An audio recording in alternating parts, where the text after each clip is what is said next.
you are preparing for IIT JAM, then you must know only 2 months are left for the exam. So मुझे काफ़ी सारा DMs आ रहे हैं मेरे juniors से, मेरे BSc के जो मेरे कॉलेज के हैं, तो मुझे DM कर रहे हैं कि दीदी बता दीजिए और 2 मंथ ही है, कैसे क्या प्रिपेयर करना है, क्या करना है। तो मैं एक चीज़ बोलूँगी कि मैंने क्या किया था। देखो अभी तुम लोग क्या कर सकते हो कि ज़्यादा कुछ इधर उधर नहीं भागना है। तो आप लोग को क्या करना है कि बस 3 स्टेप ही फॉलो करना है। रेगुलर रिवीजन, क्वेश्चन प्रैक्टिस, जो भी मॉक टेस्ट आप दे रहे हो या PYQ देख रहे हो, रट लो PYQ को। मैं तो बोली 3-4 बार PYQ ही कर लो और मॉक टेस्ट रेगुलर बेसिस पे देते रहो ताकि टाइम मैनेजमेंट हो सके। और एक जो थर्ड है, एक तो क्वेश्चन प्रैक्टिस और एक रिवीजन हो गया and a mock complete test. समझ रहे हो? एग्जाम जितने मार्क्स का होता है, जितना क्वेश्चन आता है अवेलेबल हो रहा होगा। आप अगर कोई सब्सक्रिप्शन ले होंगे, जो कोई भी प्लेटफॉर्म हो, एनीथिंग, कहीं से भी आप सब्सक्रिप्शन ले रहे हो ना, वहाँ पर अवेलेबल करते हैं, टेस्ट अवेलेबल करते हैं। वही स्लॉट, जिस स्लॉट पे आपका एग्जाम होता है, वही स्लॉट पे आपको बैठना है, स्टार्ट करना है एग्जाम कंप्लीट टाइम मैनेजमेंट के साथ। पूरे क्वेश्चन आपको सॉल्व करना है, फिर देखना है कितना सही कर रहे हो, कितना गलत कर रहे हो। क्योंकि अभी से अगर ये प्रैक्टिस कर लोगे ना कि वही टाइम पे उतनी अमाउंट के क्वेश्चन को कैसे सॉल्व करना है, क्योंकि एक मिक्सचर ऑफ क्वेश्चन होता है, वहाँ फिजिक्स भी होता है, केमिस्ट्री भी होता है, अपना बायो का भी होता है। तो अगर आपको तब अभी से प्रैक्टिस रहेगा ना, तो आपको कुछ नया नहीं लगेगा कि मुझे आफ्टरनून टाइम पे ही एग्जाम होता है, तो ये क्या आफ्टरनून टाइम पे मेरे दिमाग तो काम ही नहीं करता है, सुबह सुबह काम करता है, नहीं तो रात को काम करता है। ऐसा नहीं होगा कि आपको प्रैक्टिस हो गया होगा कि बार बार एग्जाम दे करके। और एक चीज़ आप जब मॉक टेस्ट दे रहे हो ना, तब जो भी आपका सॉल्व नहीं हो रहा है, जो भी क्वेश्चन में आपको दिक्कत हो रहा है, कोई कॉन्सेप्ट छूट रहा है, तो आपको लिख लो, एक डायरी ले लो, जो क्वेश्चन आपका सॉल्व नहीं हो रहा है उसको लिख लो ताकि उसे दोबारा रिवाइज कर सको। जितना हो सके रिवीजन करो, जितना हो सके। मतलब पूरे अपने नोट्स को ना छाप लो कि किस किस कलर के पेन से भी लिखे हुए ना, वो भी याद आ जाए ताकि एकदम बैठ जाओ। ये चैप्टर रिवीजन करने का बेस्ट तरीका, कोई चैप्टर तुमने पढ़ लिया, बंद कर दो, नोट्स बंद कर दो, उसे दिमाग में ही रिवीजन करने लग जाओ कि हाँ फर्स्ट पेज में ये था, सेकंड पेज में ये था, थर्ड पे ये था। पहले सीक्वेंस वाला रिवीजन, पहले सीक्वेंस वाला कि ये कोई भी अगर कंसेप्ट हुआ ना, फ्लो चार्ट में ये था, इसके अंदर ये था, इसके अंदर ये था, सब पॉइंट में क्या क्या था। और इससे अगर ये 3 चीज़ अगर तुम एकदम परफेक्टली प्रैक्टिस कर रहे हो ना, मैं लिख के दे रही हूँ कि तुम्हारा निकल जाएगा। अगर तुम्हारा इतना क्लियर है तो तुम्हारा निकल जाएगा। IIT मिलेगा कि नहीं, तो मैं बोल रही हूँ कि मैं टॉपर्स के लिए नहीं बोल रही हूँ, मैं एवरेज स्टूडेंट के लिए बोल रही हूँ, क्योंकि मैं भी कभी टॉपर नहीं रही हूँ। मीन्स क्लास में जो कि फर्स्ट रहते हैं ना, कभी मुझे वो शौक ही नहीं रहा है कि मैं क्लास में फर्स्ट रहूँ। मुझे खुद भी मेरी एग्जाम निकल जाए अच्छा खासा, कॉम्पिटेटिव एग्जाम वगैरह में मुझे अच्छा खासा number AIR all India rank अच्छा खासा आ जाए, उतना ही काफ़ी है मेरे लिए। बाकी क्लास में टॉप करना, देखो अगर तुम चाहते हो ना IIT लेने के लिए, तो मैं अपना बता रही हूँ। जब 2 मंथ था ना, तो मैं अपना स्टार्ट की थी 6 मंथ से। तो जब 2 मंथ था तो मेरे पास अच्छा खासा नोट मैंने बना लिया था। इनफैक्ट मैंने सर्च करना शुरू किया था तो मैंने सेकंड ईयर से क्या क्या एग्जाम्स होते हैं, गैटवे का, IIT JAM का क्या क्या एग्जाम्स होते हैं, ये सब का लिस्ट बनाना मैंने शुरू कर दिया था। क्या क्या सिलेबस क्या क्या रहता है, वो सबको एकदम सर्च करके, प्लेटफॉर्म क्या क्या हम देख सकते हैं, खुद से किया था। कोई नहीं था जो गाइड किया था मुझे, मैं अपने साइड से हम क्या क्या कर सकते हैं। इनफैक्ट सेकेंड ईयर में मुझे पता ही नहीं था कि IIT मिलता है। तो जब थर्ड ईयर हो गया था ना, तो पता ही होगा कि मैं स्टडी, मेरे के साथ ज़्यादा ये हो रहा था कि मैं स्टडी के साथ कुछ एक्स्ट्रा चीज़ें अच्छे से प्रिपेयर नहीं कर पाती हूँ, क्योंकि एक तो असाइनमेंट वगैरह होता है कॉलेज वगैरह में, और रेगुलर क्लास भी मैंडेटरी होता है ताकि तुम्हारा वो एक स्ट्रेटेजी होता है ना कि 85 या 90 अटेंडेंस, नहीं तो एग्जाम के लिए अलाउ नहीं करेंगे, ये बकवास होता है कॉलेज वगैरह में। तो वो भी सीन था हमारा। तो दिसंबर तक मैंने क्या किया था ना कि मेरे बायो का पूरा प्रिपेयर हो गया था मेरे, और थोड़ा थोड़ा जो टेक्निक वाला पार्ट जो थोड़ा थोड़ा बच गया था बायो के टाइम पे, मैं वो प्रिपेयर कर रही थी मेरा बायो का, और जो टेक्निक वगैरह प्रिपेयर कर रही थी। और साथ ही साथ में मैंने स्टार्ट किया था मेरे केमिस्ट्री, फिजिक्स और मैथ का। तो मैंने उसके लिए मैंने PCM का सब्सक्रिप्शन लिया था PW से। तो बायो के लिए मैं कोई सब्सक्रिप्शन नहीं ली थी, मैं खुद से ही पढ़ रही थी। 3 आवर का स्टडी रूटीन मेंटेन कर रही थी। सुबह उठी, बायो का कुछ रिवीजन वगैरह कर लिया पूरे दिन। फिर कॉलेज तो था 9 से। ये एक फ़ायदा हमारा था कि आधे मतलब हाफ डे ही कॉलेज हो रहा था, पूरा दिन कॉलेज में नहीं जा रहा था। तो ये एडवांटेज था कि मैं कॉलेज से चली आई। फिर सबका एक एक, या तो केमिस्ट्री मुझे ज़्यादा पसंद था तो मैं केमिस्ट्री का 2 लेक्चर लगा दी थी एक साथ, केमिस्ट्री का 2, फिजिक्स का 1, मैथ्स का 1 लगा लिया। फिर जो भी लगाया उसको एक बार ओवरऑल रिवीजन कर लिया, क्योंकि वही उसी टाइम पढ़ी हूँ तो पक्का याद होगा कि क्या क्या बोल के गए थे। तो एक बार वो पढ़ लेती थी। फिर बायो का जो भी टेक्निक पढ़ रहेगा उसको थोड़ा 1-2 लेक्चर लगा देती थी। उसके बाद रात को भी वही रिवीजन करके सो जाती थी। और सोते वक्त ना मेरे दिमाग में ये चल रहा था, ये हमेशा ये चलता था मेरे दिमाग में, क्या क्या मैं पढ़ी हूँ, सुबह से उठकर मैंने क्या पढ़ा, अभी उसमें क्या पढ़ा, मतलब कि हाँ पहले बायो पढ़ा, बायो का ये चैप्टर पढ़ा, इस चैप्टर मैंने क्या क्या पढ़ा। पूरा सोते वक्त 1 आधा घंटा पूरा दिन में पूरा मैंने क्या किया ये सोच कर सो जाती थी। और इनफैक्ट तुम सब लोग को ये करना चाहिए, क्योंकि इसमें अपना मेमोरी बूस्ट होता है। अगर किसी चीज़ को तुम जितना पढ़ के याद नहीं कर सकते, तो जब बाद में याद करते हैं ना, वो तुम्हारे एकदम मेमोरी में फिक्स हो जाता है, रह जाता है। और मैं बोलूँगी सबको ये करना ही चाहिए। आप सबको सोते वक्त पूरा दिन में आपने क्या किया है, एटलीस्ट आप पढ़ाई भी मत करो, पर सुबह से शाम तक क्या किया है इसको एक बार दिमाग में सोच लो, तुम्हारा दिमाग मेमोरी बूस्ट होगा। होते थे। और मैं ऑनेस्टली बोलूँगी मेरे मार्क्स कभी नहीं आते थे। 10th में ये मत बोलना कि टॉपर से ही बोलते हैं इनका आ जाता है या यार इतना है उतना है, मत बोलना। मैं ऑनेस्टली बोल रही हूँ और मैं बोल रही हूँ मैं कभी टॉपर नहीं रही हूँ। हाँ, अच्छा खासा नंबर आ जाता है एग्जाम में, पर टॉपर के वो टेस्ट होता है ना, क्या बोलते हैं, डीपीपी जो होता है उसे सॉल्व कर लेते थे, जो उसे सॉल्व कर लेते थे। और मेरा नंबर ना एकदम बकवास आता है, बकवास 10 में से 2 3 5। मेरे तो 10 में से 10 कभी आए ही नहीं। जब तक कि एग्जाम ना हो ना, एग्जाम के जब एक हफ्ता या जब 9-10 दिन बचा था तभी मेरे तो 1-2 टेस्ट में 9-9-10 आ जाता था। नहीं तो जब एकदम कंप्लीट टेस्ट देती थी तब थोड़ा बहुत, कंप्लीट टेस्ट में मेरे 40 या 30 ऐसे ही नंबर आ रहा था। बिल्कुल भी ऐसे नहीं कि अच्छा नंबर आ रहा था और मैं इसीलिए मैं एकदम से कॉन्फिडेंट होकर जाकर बैठ गई कि भगवान में तो ऐसा घटिया नंबर ला रही थी ना, मैं सोच रही थी भगवान में आ ही जाए, मेरे एग्जाम में कैसे भी करके आ जाए बस। और मैं बहुत डरी हुई थी क्योंकि मेरा नंबर कभी नहीं आ रहा था प्रैक्टिस में, और इस चीज़ को लेकर डरना बिल्कुल भी नहीं है क्योंकि ये सबके साथ होता है। और जब मेरा सेमेस्टर वगैरह होता है तुम्हारा प्रेजेंटेशन भी होता है, बहुत प्रेशर होता है, उसमें प्रोजेक्ट भी बनाना होता है, अरे बाप रे बहुत सारी चीज़ होता है। तो कॉलेज के साथ साथ और एकदम उस टाइम में पीक पॉइंट होता है। अगर वो महीना तुम मैनेज ना करते ना, जनवरी अगर ट्रिप में बर्बाद करते ना, भाई रिक्वेस्ट है सबको जो भी प्रिपेयर करना, जनवरी मंथ बिल्कुल बर्बाद मत करना, पूरे एक एक दिन को निचोड़ के पढ़ना।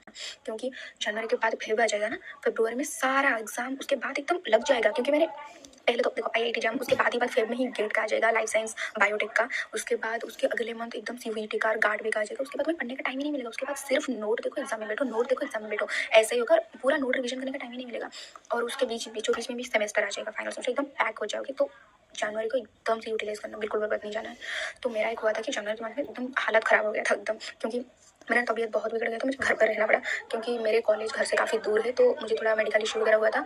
तो मैं हॉस्टल में, तो यूजुअली मैं हॉस्टल में ही रहती हूँ। तो मेरा तबीयत जब ख़राब हो गया तो मैं घर चली गई और मैंने अपना एप्लीकेशन वगैरह मेडिकल रिपोर्ट लेकर दे दी कि मुझे अभी छुट्टी चाहिए होगा, क्योंकि हालत उतना ही ख़राब था कि मैं क्लास नहीं लगा पा रही थी। तो मैंने अपने टीचर को बोल दिया। तो वो भी काफ़ी सपोर्टिव थे क्योंकि मैं उनमें से थी जो कभी भी क्लास मिस नहीं करते, क्योंकि हमारा अटेंडेंस मैंडेटरी था ना। और ऊपर से ना हमारे कॉलेज में, मैं बोलती हूँ ना, बायो के लिए मैंने कोई भी वो नहीं लिया था, कोई भी प्लेटफॉर्म से मैंने सब्सक्रिप्शन वगैरह बायो के लिए नहीं लिया था, सिर्फ पीसीएम के लिए लिया था। क्योंकि पीसीएम का एक तो नीट वगैरह का जो होता है ना, जो रिसोर्सेज होते हैं वो काफ़ी वास्ट होता है। अगर तुम्हारा उतना टच में हो ना तो ले सकते हो, पर बीएससी के फर्स्ट ईयर सेकंड ईयर के बीच में ना वो टच में नहीं रहता है। वो एकदम से बहुत इतना अब इतनी सी चीज़ के लिए, और बहुत बेसिक पूछते हैं। मैं बोलूँ तो पीसीएम के पार्ट से बहुत बेसिक आते हैं, और तुम्हें इतना डीप में जाना भी नहीं है कि नीट जेईई का बैठ के सॉल्व कर रही हो तुम, इतना डीप में नहीं जाना है। तो मुझे थोड़ा ना ऊपर से पढ़ना था, डीप बायो का ही जाना है, क्योंकि बायो से जो डीप में क्वेश्चन आते हैं वो बायो से ही आता है। तो तुमको ज़्यादा एफर्ट तो बायो पे देना है, तो इसीलिए मैंने पीसीएम के लिए सब्सक्रिप्शन ले लिया था। तो ताकि जो बेसिक है ना उसको मैं उसका अलग से नोट बना के नीट से ना पढ़ना पड़े। तो मैंने क्या किया था, हाँ, तो मेरा तो जब तबीयत खराब था तो मैंने 1 महीना का, वो एक प्लस पॉइंट मेरे केस में था कि मैंने 1 महीने का छुट्टी ले लिया था। खैर मेरा 1 महीने का नहीं था, पर वो एक्सटेंड होकर हो ही गया 1 महीना। और उसके बीच में थी मुझे एक तो इतना एम्बिशियस है ना, अभी भी मुझे याद आता है, मेरे रूह काँप जाता है। इतना एम्बिशियस थी ना मैं आईआईटी पाने के लिए एकदम। आप लोग मतलब भरोसा नहीं करोगे, रात को मैं सोती थी ना, मैं रो कर सोती थी कि मुझे आईआईटी, कि मुझे जब मैं ऐसे आँख बंद कर सोती हूँ मुझे सपने में दिखाई देता है कि मुझे आईआईटी मिल गया है, मुझे आईआईटी जाना है। तो इतना पागल हो गई थी कि मुझे आईआईटी लेना है। और मैं बोल रही हूँ ना, अब सबको ऐसे ही होना चाहिए, ऐसे ही बनना चाहिए कि एकदम इतना मैं पागल बन जाना है कि लेना है बस, चाहे मेरी तबीयत मुझे साथ दो या ना दो। पर मैं पढ़ाई कभी नहीं रोकती थी, और मैं इस वजह से हर 2 दिन में मैं रोती रहती थी क्या होगा, ठीक होगा कि नहीं। उसके बीच में मैं रोज़ जब एग्ज़ाम जब नज़दीक आ रहा था ना, रोज़ मैं 100 मार्क का जो हमारा होता है ना पूरा कंप्लीट टेस्ट में रोज़ दे रही थी। तब तो रोज़ एक फ्लो में चले, ये भी ज़रूरी नहीं है, अप डाउन होता है, मेरे भी होता था, तो तुम्हारा भी होगा। और इस चीज़ को लेकर ज़्यादा फ्रस्ट्रेट भी नहीं होना है। तो अपना प्रिपरेशन एकदम बढ़िया रखो, जो मैंने बोला है सिर्फ वही फॉलो करो। पर ऐसा नहीं कि मैंने कुछ ज़्यादा बोल दिया और तुम्हारा इधर उधर की वीडियो सर्च करके कैसे प्रिपरेशन करते हैं, कैसे ये करते हैं, कैसे वो करते हैं, बिल्कुल इतना डीप में नहीं जाना है। क्योंकि वीडियो सर्च करने में तुम्हारा ज़्यादा वक्त निकल जाएगा और तुम इधर उधर की वीडियो देखते रह जाओ। टॉपर लोग तो जिनका निकल जाता है तो वो ऐसे ही बोलते हैं, ऐसा कुछ नहीं है। मैं बोल रही हूँ ना, 1 महीना मैंने जैसे बोला है, और पढ़ने का दूसरा कोई तरीका है ही नहीं। आप किसी भी वीडियो खोल के देख लीजिए, आपको हर जगह यही पॉइंट ही मिलेगा। पहले तो इधर उधर के सोर्स पे मत भागिए, जितना है आपको उतना ही कीजिए। और 2 महीने में ना बिल्कुल भी ये मत चाहिए कि मैं कोई फॉरेन ऑथर बुक से, बड़े बड़े बुक से रेफरेंस लेके पढ़ूँ, ये करो वो करो। अगर आप इस चीज़ के पीछे भाग रही हो ना, आप गलत कर रही हो, आपके नहीं निकलने वाला है, लिख के नहीं लो। अगर आप लोग पहले से पढ़े हुए हो, अपनी BSc first year second year third year से आप लोग चला रहे हो अपने, और कुछ अच्छा खासा बुक्स पढ़ रहे हो, then you can take the reference from the book. Like आपने पढ़ा है उस बुक से, तो आप अक्वेंटेड हो तो आप ले सकते हो। और एकदम 2 महीना है और नया सा बुक खोल के बैठ गए भाई पढ़ने के लिए, ऐसा बिल्कुल भी मत करो, इससे हरकत बिल्कुल भी मत कीजिए। तो अगर आपको देखो अच्छा खासा, पहले तो नोट्स अपना बेहतर प्रिपेयर करो, ताकि वही नोट्स को बार बार रिवाइज कर सको। नोट्स अपना बेहतर प्रिपेयर करो, जितना चाहे रिवीजन करो, जितना चाहे रिवीजन करो, और टेस्ट देते रहो, क्योंकि टेस्ट मैंडेटरी है। मैं बोल रही हूँ mandatory, revision and test is mandatory. Question पे क्या लगाना है, क्या किस तरीके से वो क्वेश्चन सॉल्व करना है, तो आपका पढ़ना बेस्ट जाएगा। जैसे कि 50% सिलेक्शन के लिए 50% रिवीजन को 50% क्वेश्चन प्रैक्टिस को देना ज़रूरी, बहुत मैंडेटरी है। अगर आप लोग कोई बुक से देखना चाहते हैं ना, मैं ये बोलूँ कि कोई कॉन्सेप्ट अगर आपको अपने नोट का समझ में नहीं आया, कोई अगर पर्टिकुलर किसी एक टॉपिक पे आपको समझ में नहीं आ रहा है, तो आप वो बुक से देख सकते हो रेफरेंस के लिए, याद करने के लिए कि क्या क्या फॉर्मेट होता है, आप बुक को ले सकते हो। पर एकदम से बुक खोल के मत बैठ जाओ कि पूरे चैप्टर ही बुक से पढ़ रहे हो, ऐसे मत करो। और अगर आपको एक शॉर्ट फॉर्मेट में कोई बुक फॉलो करना है, तो मैं बोलूँगी pathfinder is the best book. हमारे टीचर भी हमें पाथफाइंडर सजेस्ट किए थे कभी, तो पाथफाइंडर आप भी ले सकते हो, क्योंकि मैं भी पाथफाइंडर थोड़ा बहुत पढ़ी थी, ये नहीं कि मैं पूरा पढ़ी थी, थोड़ा थोड़ा जो कॉन्सेप्ट मेरे लैक रह रहा था, तो मैं पाथफाइंडर एज ए सजेशन ले रही थी। अगर के पढ़ी थी ना कि मुझे बाद में लिटरली मैं बोल रही हूँ, मेरे सेमेस्टर के बीच में मैंने कुछ नहीं पढ़ी थी, और एग्जाम के बाद ना मैं एक वीडियो बनाऊंगी कि मेरे एग्जाम के बाद के क्या वो सिचुएशन क्या रहा था। मतलब वर्स्ट सिचुएशन, बहुत गंदा सिचुएशन था एग्जाम के बाद का। तो मैं बस 1 महीना ही अच्छे से पढ़ी थी, उसके बाद 2 महीने में मैंने इतना सारा एग्जाम निकाला, 4-5 एग्जाम मैंने सीबीईटी का भी बढ़िया रैंक से निकाला था। अगर आप लोग मेरे बायो देखे होंगे तो मैंने सीबीईटी का भी बढ़िया रैंक से निकाला था, गैट का भी, गेट लाइफ साइंस भी, और जाम का तो निकला ही था। तो ये सब जितना भी निकला है ना मेरे एग्जाम, ये सब ऐसे नहीं कि मैं उनके लिए इंडिविजुअली पढ़ रही थी, एग्जाम के लिए जितना प्रिपरेशन की थी ना उतना इनफ था वो सब एग्जाम निकालने के लिए। तो मैं वही बोलती हूँ कि जो एग्जाम तुम्हें टफेस्ट लगता है ना, सबसे टफ जो एग्जाम है ना, उसको तुम अगर टारगेट मान के पढ़ोगे ना, उसके नीचे वाला सेक्शन निकल ही जाएगा अपने आप। जैसे कि एक होता है ना कि अगर आप 90 को टारगेट करके एग्जाम प्रिपरेशन कर रहे हो, अगर आपको प्रिपरेशन 90 के लिए है तो 70-80 तो आ जाएगा। इसलिए बोलते हैं कि बड़ा टारगेट रखो, कि अगर 90 को टारगेट रख रहे हो तो आपका 70-80 निकल जाएगा। और अगर आपको 90 लाना है तो आपको 100 टारगेट करके चलना पड़ेगा।